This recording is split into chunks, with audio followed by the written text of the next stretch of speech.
Same करन, तुम्हें तो शर्म नहीं आएगी। अलबत्ता तुमने अपना आईपीएल कॉन्ट्रैक्ट पक्का जरूर कर लिया है। जिस तरीके से भारत को मुकाबला जीतने में तुमने मदद की और अपने ही टीममेट जो जेकब बैथल हैं उनको एक मैच विनिंग 100 खेलने से दूर रखा। उस बंदे ने बेहतरीन मेहनत करके अपनी टीम को यहां तक पहुंचाया। और सेम करन ने दो सीधी सादी फुल टॉस जो है मिस भी की, अपनी विकेट भी दी और 14 गेंदों में 18 रन इस बंदे ने 129 के स्ट्राइक रेट के साथ बनाए। जहां पर टीमें 250 रन बना रही हैं और बैटर्स 2-2 के स्ट्राइक रेट से बल्लेबाजी कर रहे हैं। तो ये किस तरीके की बैटिंग थी। और फुल टॉस स्ट्रेट अवे इसने मिस कर दी और वहां पर बिल्कुल इसने जान नहीं लगाई और लग ऐसे रहा था कि पाकिस्तानी जो खिलाड़ी हैं उनकी रूह इसमें आ गई है। बिल्कुल जान लगानी ही नहीं है, सिर्फ टाइम करना है और फील्डर के हाथ में देना है। तो इस तरीके से मामला हुआ। अलबत्ता भारतीय टीम ने कमाल की बैटिंग की थी, इसमें कोई शक नहीं है। जबकि हैरी ब्रूक ने वो जो कैच ड्रॉप किया संजू सैमसन का, वही इन द एंड जो है मैच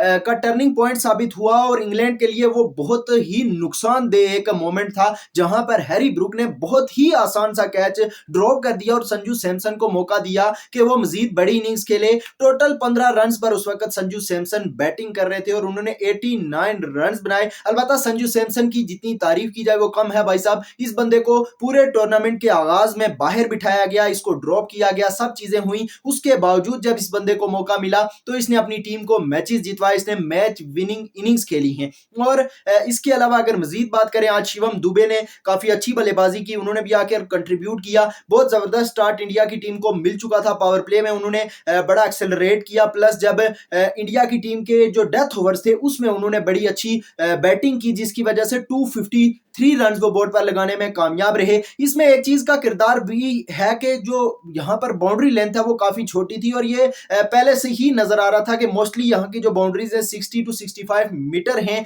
तो इस वजह से भी लग रहा था कि बड़ा टोटल होगा और यहाँ पर पिच भी काफी स्पार्ट नजर आ रही थी, काफी अच्छी नजर आ रही थी और इस चीज ने भी बैटर्स को काफी मदद की। और जो बॉलर्स थे, चाहे स्पिनर्स हो चाहे फास्ट बॉलर्स हो, उनके लिए कोई भी खासी मदद नहीं थी। अलबत्ता जसप्रीत बुमराह भाई साहब, इस बंदे की आप जितनी भी तारीफ करें वो कम है। लगातार एक ही लेंथ पर लगातार यॉर्क करना कभी भी आसान नहीं होता किसी भी गेंदबाज के लिए, जबकि ये बंदा बार बार ये चीज करके दिखा रहा है। अक्षर पटेल के दो बेहतरीन कैचेस जिन्होंने इंडिया को आप कह सकते हैं कि मैच जितवा दिया। हैरी ब्रूक का जो कैच था वो बहुत ही आउटस्टैंडिंग कैच था, बहुत पीछे भाग के उन्होंने पकड़ा और कुछ महसूस ऐसे हुआ कि जैसे वो 2023 वाले वर्ल्ड कप में ट्रेविस हेड वाले कैच का हुआ था रोहित शर्मा के साथ। अलबत्ता यहां पर कैच अक्षर पटेल ने कामयाबी के साथ पकड़ा और यहां पर भारत के काफी साबिक क्रिकेटर्स भी मौजूद थे, जिनमें एमएस धोनी, रोहित शर्मा ये लोग थे। अलबत्ता अब इंडिया की जो टीम है वो फाइनल के लिए क्वालिफाई कर चुकी। इंडिया और न्यूजीलैंड के दरमियान अहमदाबाद में फाइनल खेला जाएगा T20 वर्ल्ड कप 2026 का, जहां पर इंडिया की टीम अपना तीसरा वर्ल्ड T20 टाइटल जीतने की मुंतजिर होगी, जबकि न्यूजीलैंड पहले अपने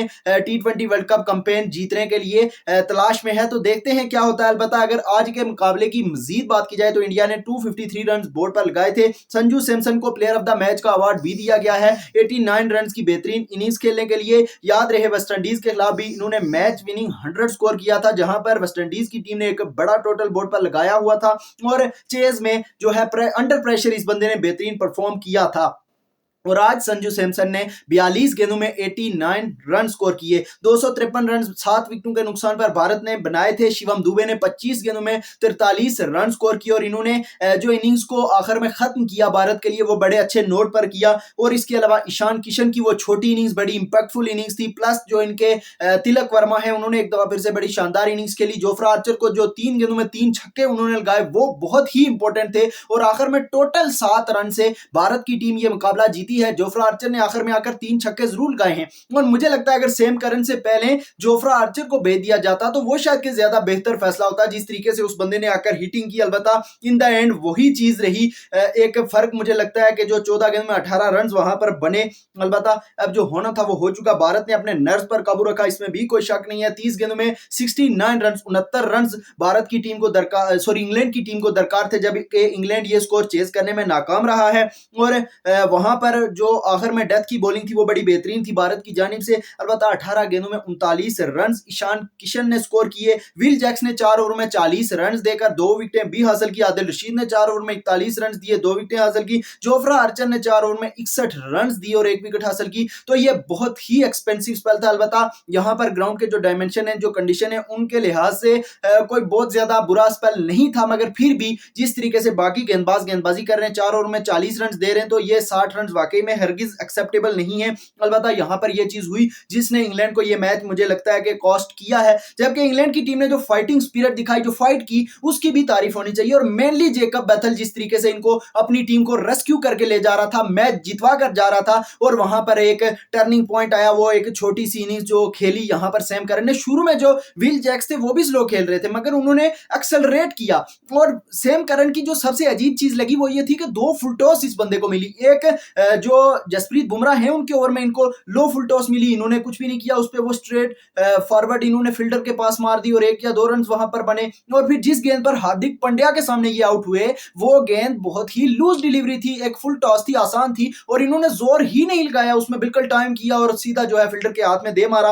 और वो मुझे लगता है कि एक टर्निंग पॉइंट जरूर था। अगर वहां पर वो ये 2 छक्के लगा देते तो फिर इंग्लैंड के लिए चीजें बहुत आसान हो सकती थी। अलबत्ता यहां पर इंडिया ने अपने नर्व्स को काबू में रखा, जबकि इंग्लैंड अनफॉर्चुनेट भी रहा और कुछ बुरी बैटिंग भी उनसे यहां पर अंडर प्रेशर हुई है। 246 रन यहां पर इंग्लैंड की टीम ने बनाए हैं 7 विकेटों के नुकसान पर। आखिर तक उन्होंने फाइट बैक किया मगर मैच को जीत ना सके अनफॉर्चुनेटली। 48 गेंदों में 105 रन की इस बंदे, 22 साल का ये बंदा है और इसने बेहतरीन यहां पर इनिंग्स खेली। पहले इसने तेज तरीन इंग्लैंड की जानिब से T20 वर्ल्ड कप में हाफ सेंचुरी स्कोर करने का रिकॉर्ड अपने नाम किया।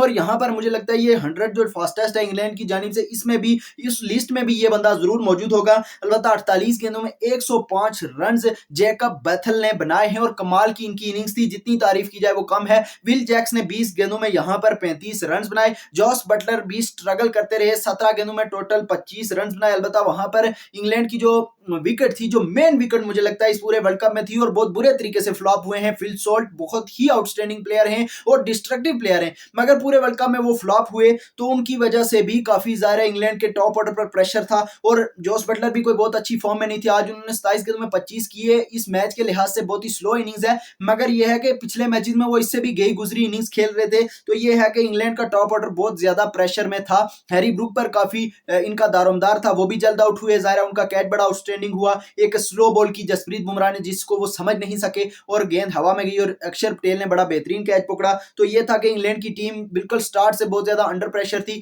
मगर जैकब बैथल ने जितनी बेहतरीन इनिंग्स के लिया उसके लिए उनकी जितनी तारीफ की जाए वो कम है। हार्दिक पांड्या का स्पेल बहुत अच्छा था, बहुत अच्छा था। उसकी रीजन ये है कि यहां पर इतना बड़ा टोटल बन जाता है तो ये कोई आसान बात नहीं थी यहां पर गेंदबाजों के लिए। अलबत्ता उनका स्पेल बड़ा आउटस्टैंडिंग था। पहले 3 ओवर में फिर भी उन्होंने 29 रन दिए थे, मगर आखिरी के ओवर में पहली गेंद पर छक्का लगने के बाद इस बंदे ने टोटल 3 रन दिए हैं। और वो जो ओवर था वो आप कह सकते हैं कि वो भी एक टर्निंग पॉइंट था। जसप्रीत बुमराह, उसके बाद हार्दिक पांड्या, फिर शिवम दुबे, इन लोगों ने जो आखिर के ओवर्स किए, हालांकि जो शिवम दुबे थे इनको आखिरी 3 की 3 गेंदों पर जोफ्रा आर्चर ने छक्के लगा दिए थे, मगर वहां पर ज़्यादा रन ज्यादा दरकार थे और इन द एंड इंडिया ये मैच जीत चुका। मगर हार्दिक पांड्या का ये स्पेल बहुत आउटस्टैंडिंग था। 4 ओवरों में 38 रन देकर 2 विकेटें, जबकि इसके अलावा जो जसप्रीत बुमराह हैं इन्होंने 4 ओवर में 33 रन दिए हैं, 1 विकेट इन्होंने भी हासिल की। अक्षर पटेल ने 3 ओवरों में 35 रन दिए और 1 विकेट उन्होंने भी हासिल की। तो यूं भारत की टीम ये मुकाबला जीतने में कामयाब रही और उन्होंने ग्रैंड फाइनल में भी अपनी जगह पक्की कर ली है। अब न्यूजीलैंड और इंडिया जो है अहमदाबाद में मैच खेलेंगे, देखते हैं क्या सिचुएशन होती है। फिलहाल यहाँ पर इस मैच में काफी भारत ने अच्छा खेला है। एक इंटरेस्टिंग चीज आपको बता दूं कि पिछले लगभग 3-4 इवेंट्स में 2 से 3 मैचेस ही वर्ल्ड कप में जो है या आईसीसी के इवेंट्स में भारत हारा है, और दोनों के दोनों मैचेस जो भारत हारा है वो वहां पर अहमदाबाद ही में हारा है। चाहे 2023 वर्ल्ड कप फाइनल हो, चाहे अभी जो रिसेंटली साउथ अफ्रीका ने इनको हराया है T20 वर्ल्ड कप में, तो दोनों मैचेस वहां पर नरेंद्र मोदी स्टेडियम अहमदाबाद में हुए थे। देखते हैं इस दफा क्या भारत उस रिकॉर्ड को पलट पाएगा या न्यूजीलैंड यहां पर हिस्ट्री क्रिएट करेगा। ये बहुत बड़ा सवाल है जिसका हमें सबको इंतजार है और देखते हैं इसका क्या जवाब होता है अगले 2-4 दिनों में। तो फिलहाल आपसे लेंगे इजाजत। अल्लाह हाफिज।